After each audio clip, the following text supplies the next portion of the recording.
The moment my employee badge hit the conference table, the entire room fell silent, and every pair of eyes locked onto me as if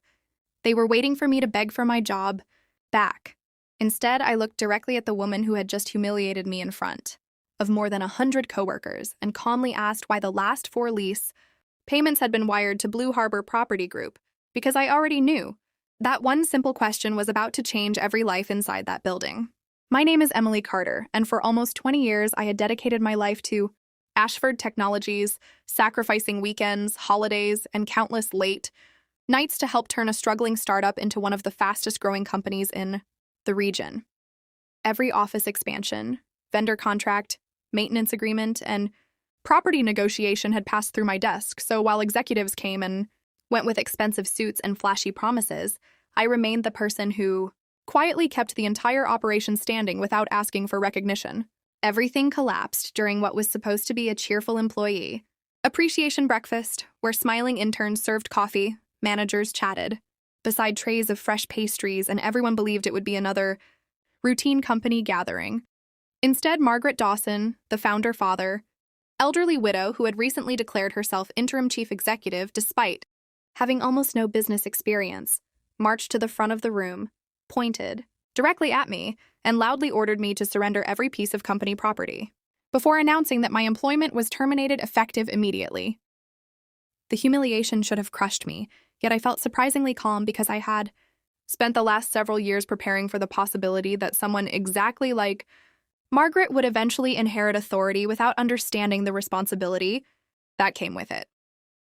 While she celebrated her public display of power, I simply placed my identification badge on the table, wished everyone a pleasant morning, and asked my quiet question about the lease payments, watching her confident smile slowly disappear as confusion spread across the faces of every executive standing behind her. Without raising my voice or arguing with anyone, I picked up my handbag, thanked the coworkers who had always treated me with kindness, and walked toward the elevator while whispers filled every hallway of the headquarters building. Before the doors closed, my phone buzzed with nervous messages, asking what had just happened, but I answered only one text from a trusted colleague with a short reply that read, "Follow the payment records," because I knew the truth hidden inside those financial documents would accomplish far more than any speech I could have made in that room. After leaving the building, I drove straight across town instead of going home, because I had no intention of spending the day feeling sorry for myself while everyone inside Ashford Technologies scrambled to understand what had just happened. My destination was the office of my longtime attorney, Rachel Bennett, who greeted me with a warm cup of coffee and a calm smile before saying she had a feeling this day would eventually arrive. I placed a thick folder on her desk labeled property, agreements, and slowly opened it to reveal years of carefully organized contracts, amendments, payment records, and legal correspondence that no executive had ever bothered to examine closely. Rachel quietly reviewed several pages before looking up and saying everything appeared exactly as we had planned years earlier, reminding me that every signature, approval, and financial transaction had been completed legally with the full knowledge of the people who signed the documents. While we talked, panic had already begun spreading through the headquarters because Margaret demanded immediate access to every file, password, vendor account, and property record that I had managed for nearly 2 decades. The Information Technology Department tried restoring administrator access. The finance team searched through archived folders, and department managers called each other in confusion, only to realize that the person they had publicly embarrassed was also the one who understood nearly every operational system in the company. The first real shock arrived when the accounting department reviewed the quarterly expenses and noticed that the last 4 lease payments had been sent to Blue Harbor Property Group instead of the building owner. Everyone assumed they were paying directly. At first, they believed it was a simple bookkeeping mistake, but as they traced each payment further back, they discovered every transfer had been properly approved, recorded, and authorized by senior executives over several years. By late afternoon, the boardroom looked nothing like the cheerful breakfast gathering from earlier that morning because every confident smile had been replaced with worried expressions and uncomfortable silence. Margaret insisted someone must have tricked the company, but the company lawyer quietly interrupted her and admitted that if every agreement had been signed voluntarily and the contracts were legally valid, They were no longer dealing with a simple personnel decision, but with a corporate disaster that could cost the company millions of dollars. The following morning, the board of directors gathered for an emergency meeting that lasted less than 10 minutes before everyone realized they understood far less about the company than they had assumed. One by one, executives admitted they had trusted routine approvals without reading every clause, and the uncomfortable truth slowly emerged that Blue Harbor Property Group had become the legal intermediary on the headquarters lease years earlier through documents they had personally signed. Margaret refused to accept what she was hearing and demanded that the legal department sue me immediately, convinced that I had secretly manipulated the paperwork behind everyone's backs. The senior attorney remained calm as he explained that every agreement contained signatures from former executives, board approvals, and detailed legal reviews, making it nearly impossible to argue deception when the company had willingly accepted the contracts for years without objection. While the lawyers continued examining every page, the facilities manager made a phone call to the building owner, hoping the confusion could be cleared up with a simple conversation. Instead, he was politely informed that all communication regarding the headquarters lease had to go through Blue Harbor Property Group because it was the officially recognized lease administrator and no changes could be made without its written authorization. Across town, I sat quietly in Rachel Bennett office reviewing copies of every agreement we had carefully preserved over the years, feeling no excitement or satisfaction from the chaos unfolding behind me.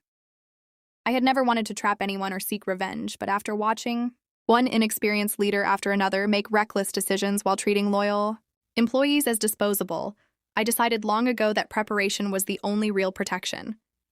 Just before sunset, my phone rang from an unfamiliar number, and I already knew who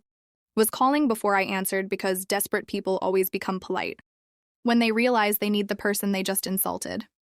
I answered calmly, listened as a nervous executive requested an urgent meeting to discuss the lease, and agreed to meet the following morning, knowing the conversation would no longer be about firing an employee, but about negotiating with the woman who legally controlled the future of their corporate headquarters. The next morning, I arrived at a private conference room inside a downtown law office instead of the company headquarters where I had spent nearly 20 years of my career, and for the first time in a long while, I felt completely at peace. Rachel sat beside me with neatly organized folders spread across the table, while I waited patiently for the people who had publicly humiliated me less than 24 hours earlier to walk through the door asking for help they never imagined they would need. Margaret entered first with 2 attorneys, the chief financial officer, and 3 board members whose confident expressions had disappeared overnight, replaced by exhausted faces and anxious whispers. She attempted to take control of the meeting by accusing me of deliberately creating confusion, but before she could finish, Rachel calmly slid the signed lease agreements across the table and invited everyone to examine the documents carrying their own signatures and official company approvals. For nearly an hour, page after page was reviewed while the room became quieter with every clause they discovered, because every important decision had been documented, authorized, and legally executed exactly as corporate policy required. The attorneys confirmed that Blue Harbor Property Group had been recognized as the authorized lease administrator from the very beginning, and every quarterly payment had been voluntarily transferred under agreements approved by executives who never bothered to question the paperwork. Margaret finally looked directly at me and asked why I had created such a complicated structure instead of simply trusting the company after so many years of loyal service, and her voice no longer carried the confidence it had during the breakfast meeting. I answered honestly that trust had disappeared long before that morning because I had watched dedicated employees discarded without respect while inexperienced leaders inherited authority they had never earned. So I prepared for the day when I might become the next person forced out the door. The room fell into thoughtful silence as the board members exchanged uneasy glances, realizing this situation was not the result of deception, but of years of careless leadership and blind approval of important contracts. One director quietly admitted that the company had failed to value the people who truly understood its operations, and for the first time since my firing, I could see genuine regret replacing arrogance on several faces around the table. The meeting ended without raised voices, dramatic threats, or angry arguments, because the evidence spoke more clearly than emotions ever could, and every person around that table understood they had made a mistake that could not simply be erased. Before leaving, the chairman of the board asked whether I would at least consider discussing a business solution, and I calmly replied that I would listen to any proposal built on respect rather than intimidation. Later that afternoon, another emergency board meeting was held without Margaret present after several directors questioned whether her impulsive decision had placed the entire company at unnecessary financial risk. The legal team explained that if Blue Harbor Property Group exercised every contractual right available under the lease, the company could face enormous relocation costs, operational delays, and serious damage to its reputation with investors and business partners. By the end of the day, the board voted to remove Margaret from all executive responsibilities until an independent investigation reviewed the circumstances surrounding my dismissal and the company's internal decision-making. News of the decision spread quickly through the office, and many employees quietly admitted they had never agreed with the way I had been treated but had been too afraid to speak against senior leadership.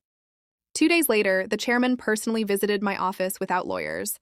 assistants, or security guards, bringing nothing more than a folder and a sincere apology that sounded far more genuine than anything I had heard during my final months at the company. He acknowledged that the organization had relied on my experience for years while failing to appreciate my value, then offered a generous proposal to purchase Blue Harbor Property Group lease rights and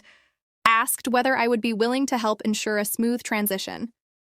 I took several moments before answering because this was never about humiliating anyone or proving I was smarter than the executives who had underestimated me,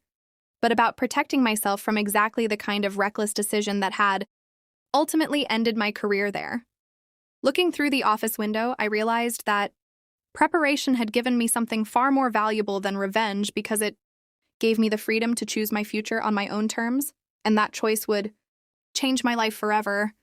The chairman returned the following morning with a revised proposal that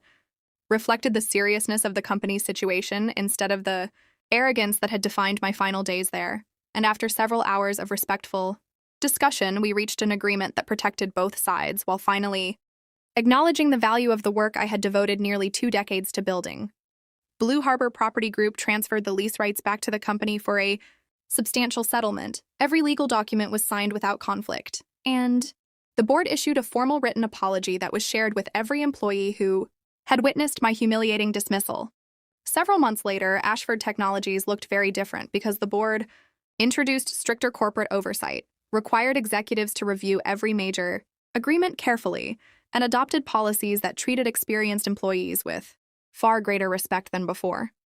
Margaret quietly disappeared from the company's leadership after the investigation concluded that her reckless decisions had exposed the business to unnecessary financial and legal risks, proving that authority without wisdom can damage even the strongest organizations. As for me, I never returned as an employee because I had already discovered a better path waiting beyond those office walls, and with the settlement, I founded a consulting firm dedicated to helping growing businesses strengthen their operations, negotiate smarter contracts, and build workplaces where loyalty was rewarded instead of exploited. Watching former clients succeed through honesty,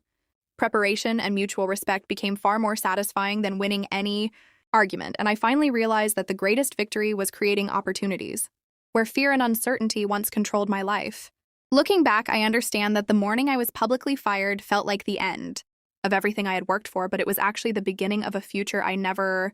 would have imagined while sitting behind my old office desk. Success did not come from anger, revenge, or humiliation because it came from staying professional, thinking ahead, protecting my work legally, and refusing to let someone else's poor judgment define my worth or determine the direction of my life. If this story reminds you that preparation, integrity, and self-respect are sometimes the greatest strengths a person can possess, then I hope it encourages you to stand confidently when life unexpectedly changes your path, because every ending can become the beginning of something greater than you ever expected. Please subscribe to our channel and share this video with your friends and family. We create entertaining and inspiring stories for our viewers, and your support helps us continue making great content for you.